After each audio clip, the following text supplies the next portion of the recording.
The sun dipped low across the golden savannah, casting long, quiet shadows as if the earth itself held its breath. In the tall grasses near the acacia grove, a lioness limped, her belly heavy, her breath ragged. Her name was Luma, and she was not just a lioness, she was a mother-in-waiting, a life-bringer in a land where survival had no guarantees. Her mate had been gone for days, possibly felled in a territorial fight. The pride she once roamed with had scattered, and now she was utterly alone. Luma's pace slowed as the horizon bled crimson. She sought a secluded patch of grass beneath a lone baobab tree, hoping it would be enough to shield her for the night. But nature, though breathtaking, could be merciless. In the distance, laughter echoed, not the joyful kind, but the mocking, chilling giggle of scavengers. The hyenas had picked up her scent. 3 pairs of glowing eyes emerged from the bush. Then 5, then more. Luma tried to rise, her muscles screaming under the weight of her unborn cubs. The hyenas circled her like a storm brewing, confident, coordinated, cruel. They didn't just want her down, they wanted to end the life she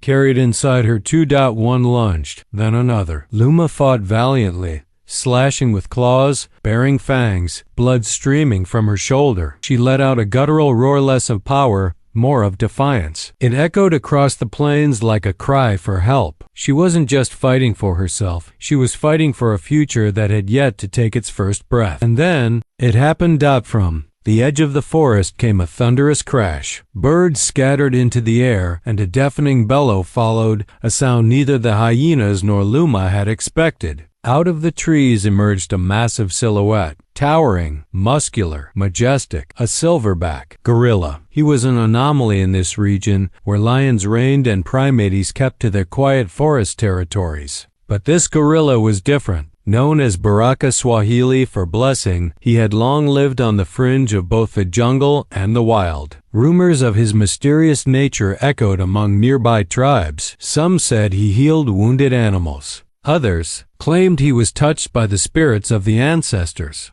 But one thing was certain, he was feared by predators and respected by prey. Baraka eyes locked with Luma's. Then, slowly, deliberately, he walked between her and the circling hyenas. There was no roar, no charge, just presence. The hyenas paused, unsure. Their snarls softened into growls, their boldness faltering as they eyed the giant before them. Baraka stood still, chest heaving, massive fists planted like pillars in the soil. And then he let out a deep, echoing grunt, low and final. It wasn't a threat, it was a warning. Leave now, or face something you cannot predict.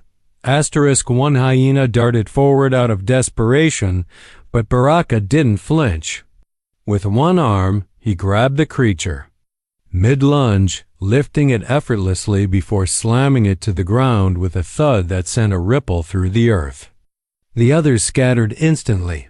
Yelping into the bush, the savannah fell quiet again. Baraka turned to Luma.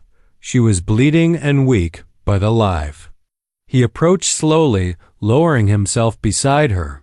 His eyes, deep and ancient, carried something no beast was supposed to possess: empathy. He didn't touch her. He didn't speak.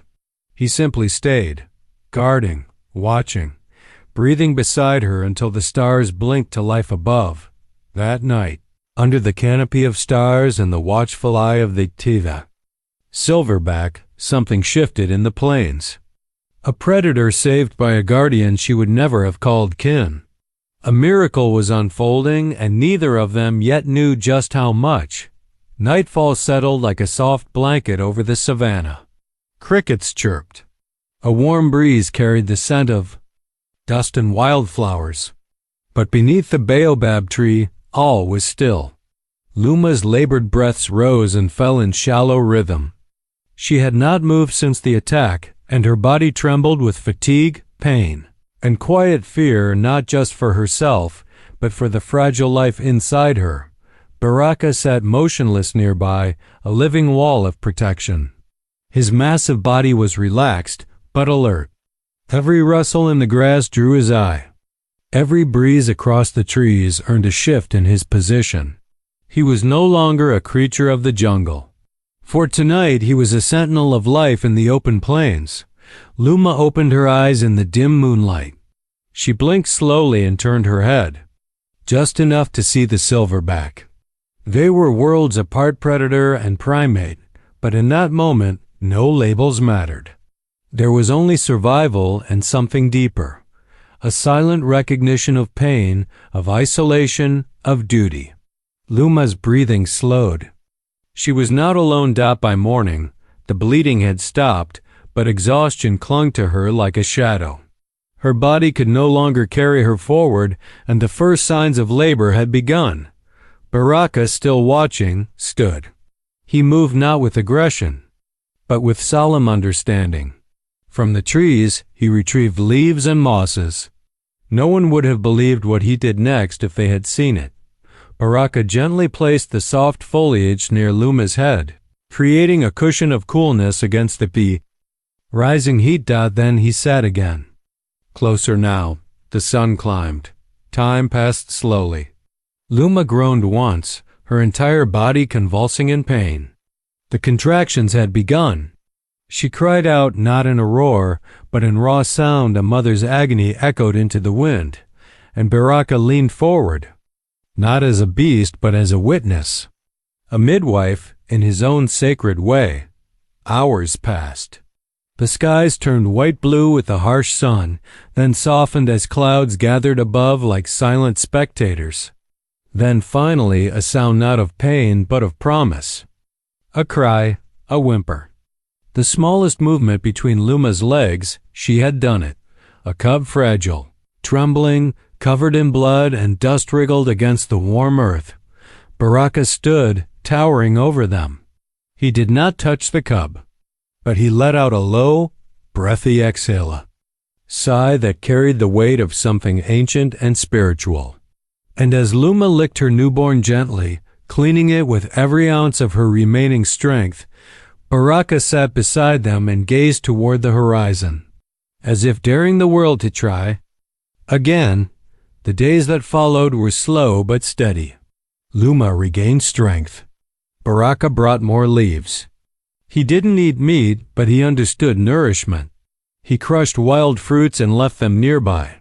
He dragged shallow branches to shade them from the sun. Sometimes he simply sat near, humming low, melodic sounds that calmed even the restless. Word spread. From a distance, other animals watched. An elephant herd paused one evening to observe the trio from afar. A few giraffes walked in closer arcs than usual, their heads bowed low in cautious reverence. Even birds changed flight patterns to circle gently above. This was not natural order. This was something else. Something sacred. Then one night, as stars spilled across the sky and Luma's cubs suckled quietly, a familiar giggle echoed through the air. The hyenas had returned. This time, not 10. Just 3. Perhaps they had thought the lioness would be weaker now. Perhaps they assumed the gorilla was gone. Perhaps they believed nature would return to its normal, brutal balance. They were wrong. Baraka rose without a sound. The hyenas stepped into the clearing, eyes glowing, jaws parted in vicious confidence. But the moment they saw him, something shifted. Baraka didn't growl. He didn't beat his chest. He simply stepped between them and the lioness again, just like before. But this time, something different happened. From the trees behind Baraka, another shape emerged. A female gorilla. Then a younger one, then more. 6 gorillas in total. His family. His tribe. They had come not for a fight, but because Baraka had not returned, and now they stood beside him. And the hyenas fled without a sound. That night, beneath stars and stillness, Luma curled around her cub and looked up one last time at the towering figure beside her. He looked down not as a guardian now, but as a brother. Then he turned slowly and walked away with his family into the woods. He did not look back. He didn't need to. The miracle had already happened. The days passed gently now, like ripples across still water. With each sunrise, the savannah seemed to awaken a little softer. Luma, once wounded and alone, now moved with renewed strength. Her body still bore scars, physical and otherwise, but her spirit had found a resilience she hadn't known she possessed. Her cub, small and curious, took its first wobbly steps near the baobab tree. It played with the long blades of grass and batted at falling leaves, unaware of the miracle that had protected its birth. Luma watched with a fierce tenderness in her eyes, always staying close. She named her cub Amani Swahili for peace. Though Baraka had returned to the forest, his presence lingered. Not just in the soil or the air, but in the way other animals behaved around her. No longer did the vultures circle overhead. The jackals gave wide berth.